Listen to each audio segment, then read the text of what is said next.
Pessoal, a prova de biologia, mais uma vez, se apresentou decisiva. Foi uma prova que trouxe vários assuntos diferentes daquilo que a gente já esperava mesmo. E como eu sempre falo, a primeira questão é sempre uma questão dada. É aquela que você não pode perder de forma nenhuma. O assunto abordado foi a evolução. O tema que foi abordado foi aquele relacionado à origem de superbactérias. E aí a questão pedia para o aluno explicar como essas superbactérias se originam do ponto de vista das ideias lamarckistas e do ponto de vista das ideias darwinistas. O aluno não pode ter cometido o equívoco de querer ter explicado o neodarwinismo.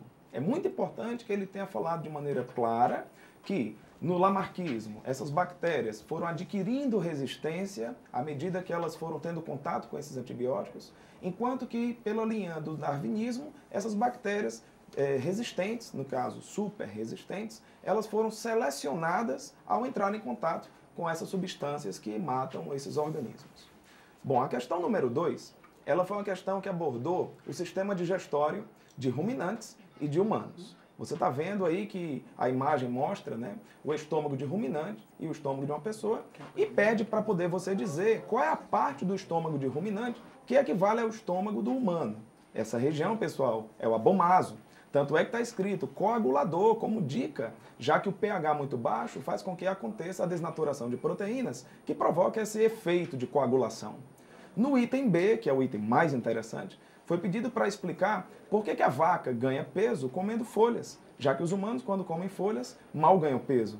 É claro que o foco dessa resposta é voltado para a microbiota gástrica de ruminante, onde nessa microbiota nós encontramos espécies de bactérias que produzem a celulase, secretam na parede, né, na superfície do estômago de ruminantes, que faz com que aconteça a digestão da celulose. Dessa forma, a absorção da glicose, né, que vai ser o produto da digestão desse tipo de polímero, faz com que o animal possa ganhar massa.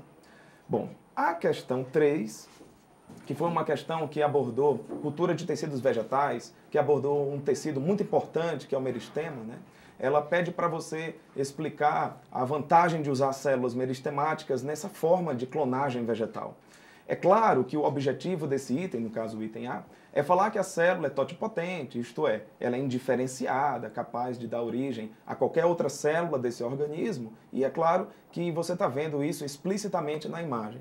No item B, é pedido para o aluno focar o processo biológico envolvido no início da etapa 2. Você percebe que nessa etapa 2 acontece o desenvolvimento embrionário do organismo e esse desenvolvimento embrionário apresenta mitose e apresenta diferenciação celular. Fundamental abordar essas duas partes. A mitose conserva as características genéticas de uma célula para as que vão se formando, enquanto que a diferenciação celular faz com que surjam novas células que têm funções específicas, fazendo assim constituir o corpo do organismo.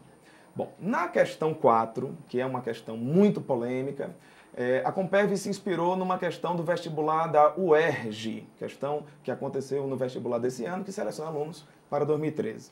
É uma questão que fala sobre eutrofização, que fala dos componentes de um ambiente certamente aquático, né? Que é o caso do peixe, que é o caso dos nutrientes, que é o caso do oxigênio dissolvido e de bactérias aeróbias. Porém, houve um erro de digitação, eu tenho certeza, porque era para estar escrito bactéria anaeróbia.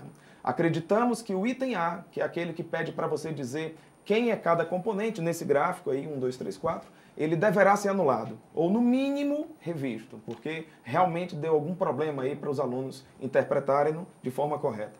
No item B, é pedido para você explicar o porquê que depois desse tempo 2, que está marcado com esse traço vermelho, continua crescendo esse componente 1 e caindo esse componente aí de número 3.